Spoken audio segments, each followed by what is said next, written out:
I was 14 the winter the road took my parents.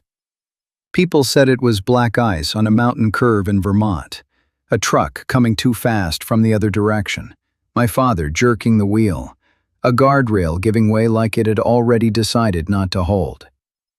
They said these things gently, in careful voices, as if a soft tone could make the facts less sharp. What I remember is a state trooper standing in our kitchen with his hat crushed between both hands, and my mother's coffee cup still sitting in the sink, with a pale ring drying around the bottom. The world ended in that room, and after that, everything happened in places that did not belong to me. There was a hospital office first, then a county office, then a waiting room with a humming fluorescent light and a box of tissues on a table nobody touched. I answered questions because questions kept coming. Did I have family nearby? Was there an aunt, an uncle, a grandparent? Did I understand what had happened? Was I feeling safe? I remember nodding, because nodding took less strength than speaking. 3 days later, a woman in a gray coat drove me to a group home on the edge of a town I barely knew, and the farther we got from our house, the more unreal my own life felt, like it had belonged to somebody else, and I was only being told the outline. The group home was an old square building with peeling paint, narrow windows, and a chain-link fence around the service yard. Snow had been shoveled into gray ridges along the walkway.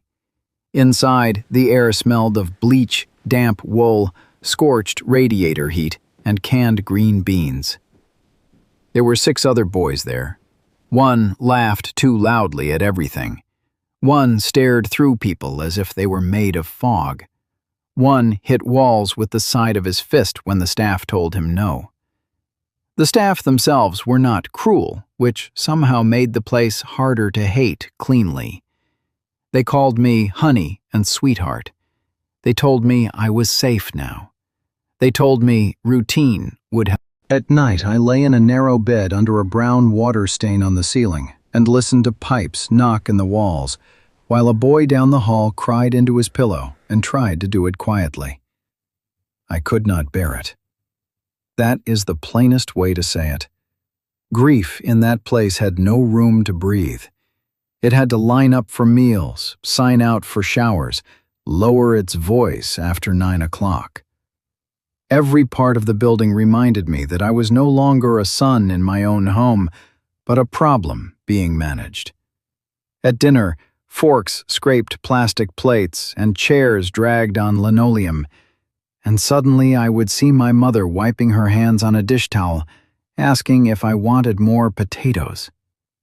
Then the sound of the dining room came crashing back, and I had to bite the inside of my cheek just to stay sitting upright.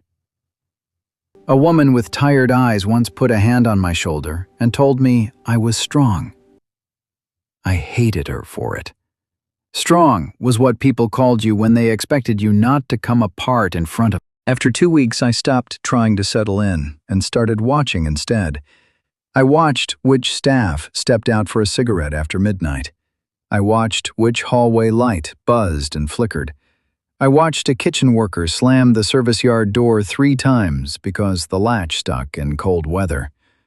I watched the pattern of footsteps after lights out, the boiler kicking on, the laundry carts rolling, the silence that finally came when everyone believed the night was finished with them. I did not tell myself I was planning anything.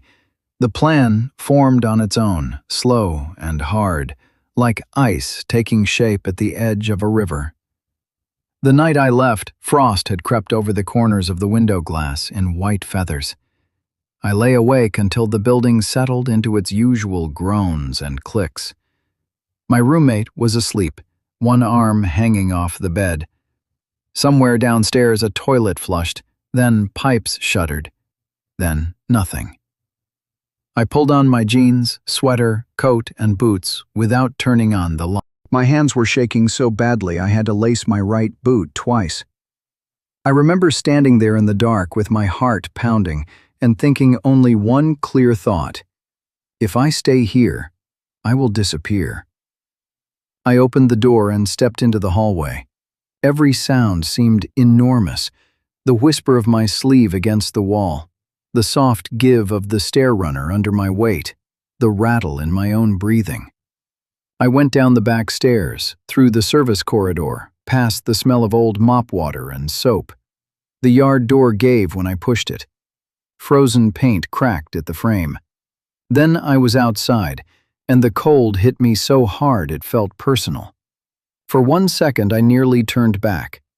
Then the door clicked shut behind me, and something inside me refused to touch that handle again. I crossed the service yard, climbed the sagging corner of the fence, tore my glove on a barb, dropped into the ditch on the other side, and ran. I ran until the town thinned behind me and the last porch light vanished. I ran up a logging road striped with old snow, then off it into the pines where moonlight barely reached the ground. Branches whipped my face. Powder spilled down my collar. My lungs burned. I kept going anyway. By dawn, I was high enough in the hills that the world had narrowed to trees, rock, snow, and a black creek threading through it all like a crack in the earth. The first day I drank from the creek on my hands and knees. The water was so cold it made my teeth ache. I found a rock overhang and dragged dead branches beneath it until I had something like a lean-to, though calling it shelter felt generous. I layered pine boughs on the ground, crawled underneath, and learned that branches do almost nothing against mountain cold when you are alone and hungry. Night in the woods was not silent. It creaked, snapped, whispered, and breathed. Wind moved through the trees with a sound like distant surf. Ice cracked along the creek. Something heavy passed in the dark below me, and I stopped breathing until it was gone. The second day I found nothing to eat. Not berries, not nuts, not anything I knew how to trust. I chewed pine needles because I had once heard they would not kill you. By afternoon, my stomach hurt so badly I had to sit down twice in the snow. By the third day, I no longer felt like a boy who had run away. I felt like a small animal with bad luck. My knuckles were split. My lips bled. My legs trembled when I stood.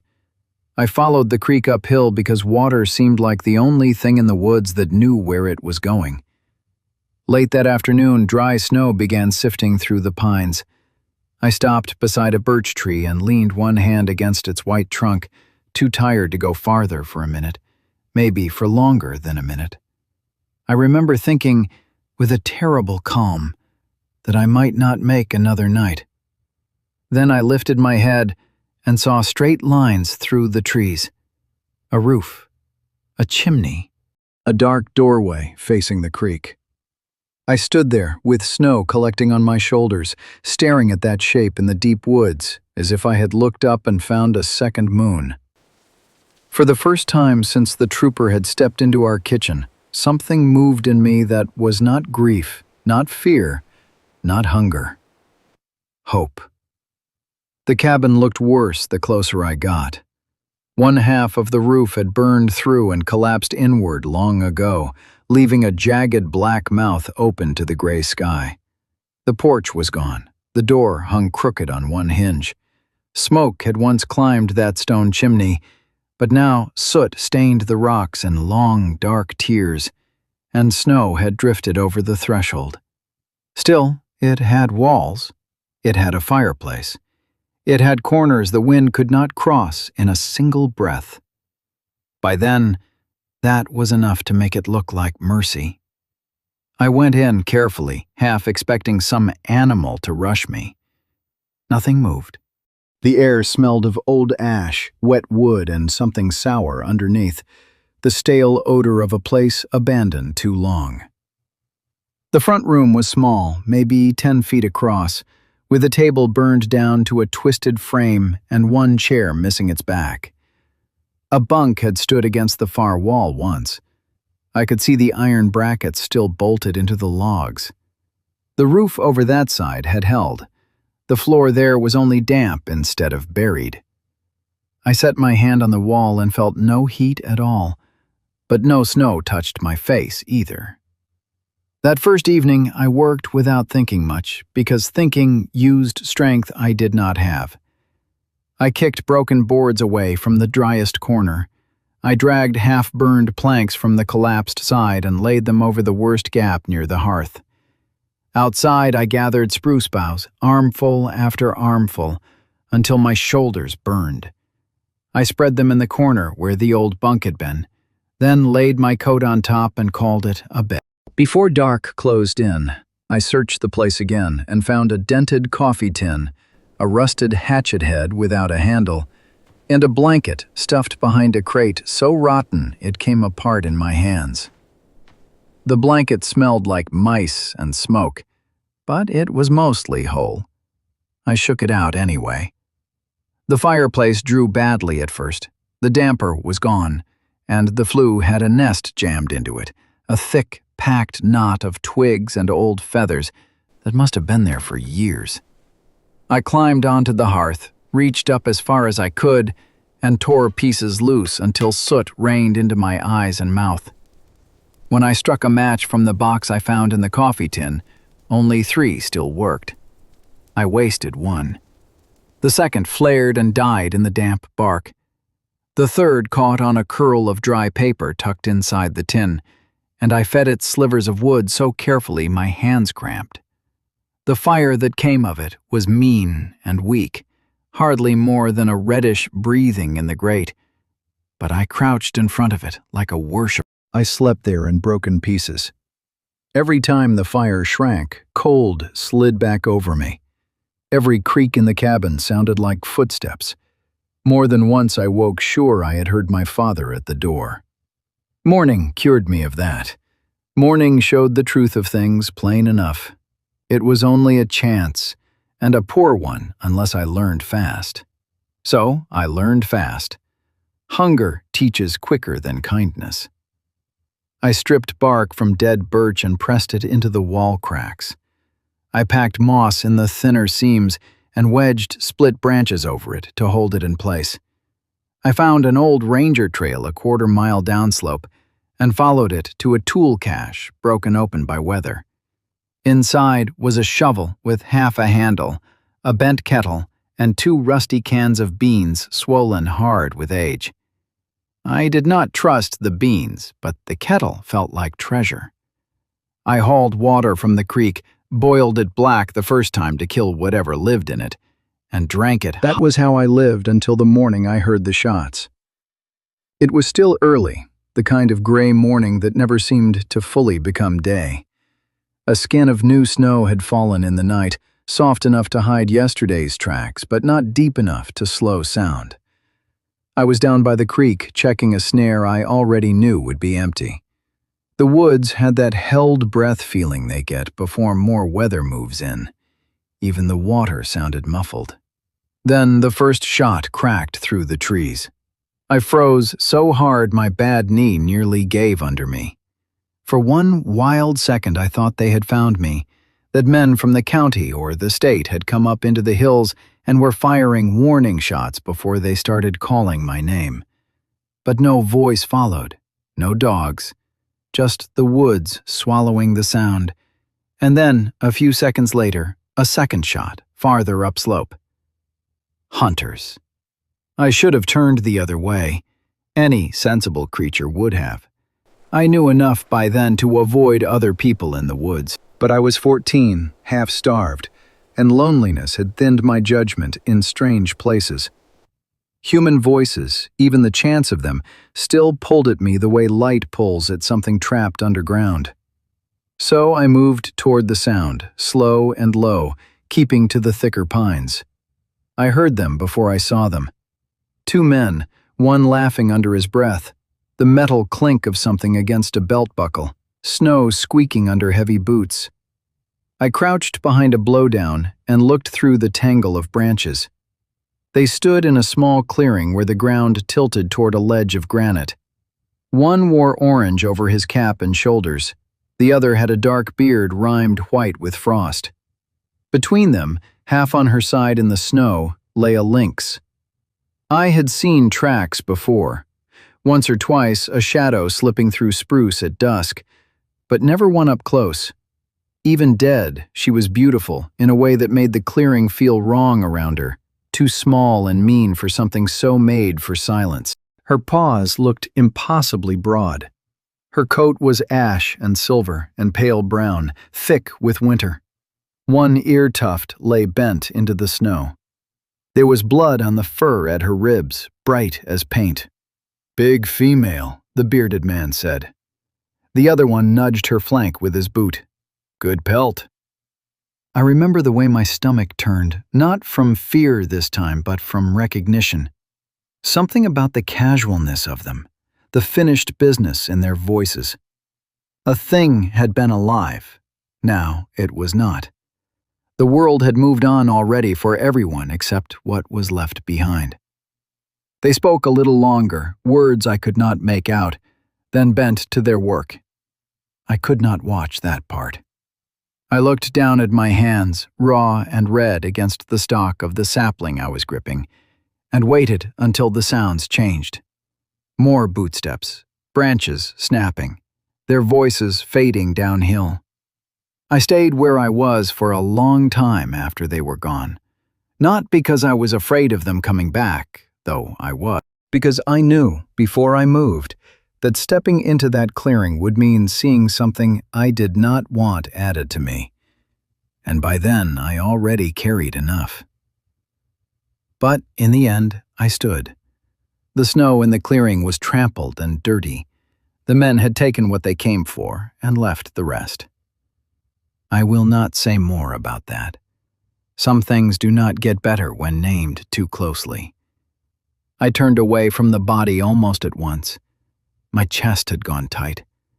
I told myself to leave. Whatever happened here was not mine. The woods had taught me that much. Everything cost. Everything belonged first to hunger, cold, and whatever was stronger than you. Then I heard it. A sound so small I nearly mistook it for a branch rubbing in the wind. A rasping little cry. I stopped breathing. It came again from the far side of the ledge where snow had drifted against a snarl of roots and stone. I moved toward it slowly, every nerve in me awake. There was a hollow under the roots, half hidden by blown powder. I crouched and brushed snow aside with the back of my hand. Two pale eyes blinked up at me from the dark. The cub was no bigger than a house cat, maybe smaller under all that fur. Its ears were rounded, the black tufts only just beginning. One forepaw paddled weakly at the air as if it could not decide whether I was something to fear or simply the next shape in a world that had gone wrong too quickly. It made that sound again, a thin, broken cry, and shoved its face blindly toward the opening, toward where its mother should have been. I do not know how long I knelt there, long enough for the cold to bite through my jeans, long enough for the cub to stop crying and start shivering instead, tiny tremors running through its whole body. It smelled of milk and damp fur and the sharp, wild musk of the den. Behind me, the clearing stood empty under the gray sky. I remember one thought, clear as the one I had in the dark room before I ran. If I leave it here, it will die. Nothing noble came after that. No grand feeling. No sudden understanding of fate. Just that plain fact, hard as a stone. I knew death better than I had wanted to by then. I knew what it looked like when the world stepped around it and kept going. I could not do that again, not while something still breathed. I took off my scarf, the old wool one I had worn under my coat since the night I ran, and held it out carefully. The cub hissed, or tried to. What came out was hardly more than breath. I slid one hand under its belly. It was shockingly light. Hotter than the air, colder than it should have been. It twisted once, then tucked itself against my wrist with a desperate blind trust that felt less like trust than exhaustion. I wrapped it against my chest under my coat. The walk back to the cabin was slower than any walk I had taken in those woods. I held one arm tight over the moving warmth inside my coat and used the other to steady myself on trunks and rock. Twice I nearly fell. Once the cub made a weak clawing motion, and I stopped right there in the snow, talking to it before I even knew what I was saying. "It's all right," I heard myself whisper. "I've got you. Just hold on." The cabin was colder than the outside air when I first opened the door. Fires do not keep themselves, and I had been gone too long. I got the cub to the bough bed in the driest corner, then dropped to my knees at the hearth and struck flint-handed panic against routine.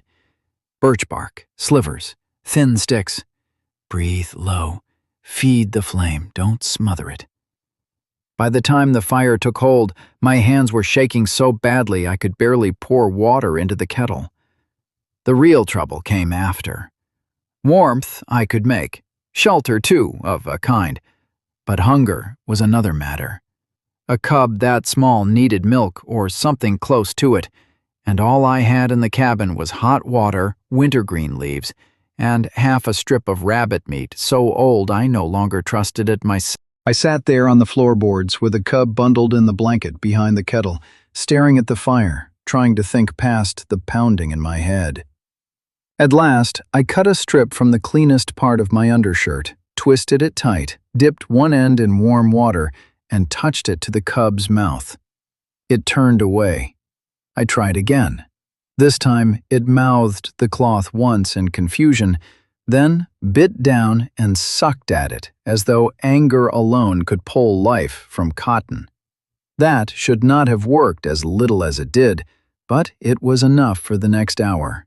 And the hour after that mattered more than the rest of winter put together, though I did not know it yet. I spent the afternoon ranging the cabin like a trapped thing, looking for any scrap I had forgotten. In the tool cache downslope, I found something I had ignored before, a waxed paper packet of powdered milk gone hard at the corners but still sealed. Old, maybe very old. I stood in the trees holding it like I had found gold. Back at the hearth, I mixed the smallest amount with boiled water and let it cool beside the coals.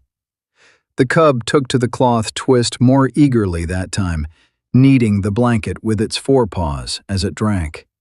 Afterward, it slept. That first night, I woke every hour to make sure it was still breathing. Each time I touched 2 fingers to its side and felt the frail rise and fall under the fur, something in my own chest loosened a little. Not enough to call peace, but enough to keep going toward morning. The days that followed rearranged my life around a creature that fit in the bend of my arm. Hunger had been a single voice in the cabin before, mine. Now there were 2, and the smaller one always won. I checked snares with the cub tucked under my coat.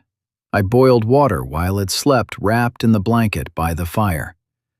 I learned the sound of its different cries, one for cold, one for hunger, one sharp and furious for being set down when it did not want to. It hated the first spoon I carved for it from birch. It bit my fingers instead. Its teeth were little more than pins, but it tried with an outrage far larger than its body. I laughed then, sudden and startled by the sound of it in that cabin. It was the first time I had heard myself laugh since before the trooper came to our kitchen. "You're mean," I told it. The cub blinked at me, milk dried pale on its whiskers, and sneezed. Outside, winter went on being winter. Storms closed the hills. Once, snow piled so high against the door I had to shovel my way out with the broken tool handle shovel from the cache. Once I lost a snare line and came back with nothing but frozen hands and a face stung raw by wind. Twice the fire went nearly out in the night because I slept too hard from hunger. Through all of it, the cub went on growing. Not fast, but enough to make the days visible. Its ears sharpened for. Then its paws seemed suddenly too large for the rest of it. like it had borrowed them from an older animal and not yet learned how to carry them. When it was strong enough to wander, it explored the cabin in solemn, ridiculous little patrols, stalking soot flakes, attacking my bootlaces, pouncing on the edge of the blanket as though it had personally offended it. At night, it curled into the hollow under my chin or against my ribs, hot as a coal through my shirt. I never named it. That surprises people when I tell it now, if I tell it at all. But a name would have felt like claiming, and even at 14 I understood that some things can be saved without being made yours. It was enough to know that when it cried in the dark, I answered. When it shivered, I covered it. When it bit me, I forgave it. That was all. By late February, it was taking bits of rabbit and grouse when I had them, swallowing too fast, then glaring at me as if I were the one who had delayed supper. It also began staring at the door with a fixed attention that made the cabin seem smaller around us. The woods were in it. Not memory, exactly, more like direction, a pull written into bone. The first time it followed me outside, I turned and found it standing in the snow on oversized paws, every hair along its back lifted against the cold. It looked offended by the weather, offended by the trees, offended most of all by me for being ahead of it. I crouched. "You don't want this," I said. It came anyway.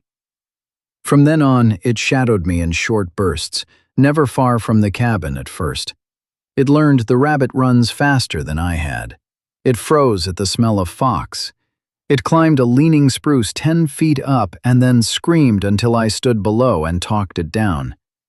Every day it belonged a little less to the hearth and a little more to the line of trees beyond the clearing. That should have made me glad. Some part of me was glad. Another part felt the old terror waking up again, the one that had started in a kitchen and followed me into every borrowed room since. The knowledge that everything warm leaves, everything living moves beyond your hands. The night I understood it would not stay came in early March. Snow had turned wet and heavy. Water dripped from the eaves in a steady tick. I woke to emptiness where the cub should have been. For one blind instant, I thought I had dreamed the whole winter. Then I saw the door standing open a few inches, where the latch had failed. I was outside before I was fully awake. No coat, no hat, feet shoved bare into boots. The clearing was blue with moonlight and thaw. Tracks crossed the mud-dark snow at the edge of the trees. One sat small, but no longer very small, heading downhill toward the creek. I followed them with my heart beating too fast to feel the cold. The tracks led over the rise above the water and stopped in a patch of broken moonlight under the spruce. Not because the animal had vanished, because it was there, 10 yards ahead, standing still and looking at me. The cub, though cub was becoming the wrong word, held itself low and ready, shoulders narrow but sure. Its face had changed in the weeks since I pulled it from the den. There was something older in it now, something that did not ask permission of the world. Snowmelt dripped from a branch between us. Neither of us moved. Then it turned its head. Not far beyond it, on the opposite bank, another lynx stood half in shadow. Larger, scarred across one shoulder, silent as smoke. I felt the moment like a door opening somewhere beyond my sight. The younger one looked back at me once, and I will tell this plain. There was no gratitude in it, no human feeling I could borrow to comfort myself. Only attention. Recognition, maybe. The clean awareness one living thing gives another before choosing its own direction. It took 2 steps toward the older lynx, paused, then went on. The pair slipped between the trees and were gone so quickly the woods seemed to close over them. I stood there barefoot in the thawing snow until the cold drove pain clean through me. Only then did I turn back toward the cabin. I expected the grief of it to flatten me. Instead, what came was stranger and, in some hard-earned way, kinder. The cabin no longer felt like a hiding place after that. It felt like what it had been all along, a place that kept something alive until it could go on. Spring did not arrive all at once in those hills. It never does. It came in loosenings. Black water under ice, moss greening on the north side of stones, birdsong returning to the mornings as if someone had been tuning the forest in my sleep. I stayed in the cabin until the worst of the cold was done, then longer. By then, men had searched where they knew to search and given me up, or grown busy with other sorrows. I was eventually found, though not in the dramatic way people imagine. A forest ranger saw smoke where no smoke should have been and followed it. By then I was thinner, tougher, and less interested in being rescued than anyone thought a boy ought to be. They took me down out of the hills. But something had changed by then in a way no office, no file, no careful-voiced adult could understand. I had gone into those woods certain that being left behind meant being finished. That winter taught me something harsher and better. Being left behind is not the same as being ended. Sometimes it is only the beginning of becoming difficult to kill. Years later, when I think of my parents, I still see my mother's cup in the sink and the trooper's hands crushing the brim of his hat. Some losses do not soften. They only settle deeper. But when I think of that winter as a whole, I do not think first of the group home or the hunger or even the night I climbed the fence and ran. I think of a small wild creature under tree roots, shivering against the dark where the world had broken open around it. I think of carrying it under my coat while snow fell through the pines. I think of the weeks we kept each other company without ever belonging to each other. And I think of that moonlit clearing, of watching it choose the woods. That was the real ending. Not that it loved me, not that it stayed, but that it lived long enough to leave. For a long time, I believed survival was a lonely thing, a narrow bridge you crossed by yourself if you crossed it at all. I know better now. Sometimes you survive because you find one more heartbeat in the cold and decide, for a while, to answer.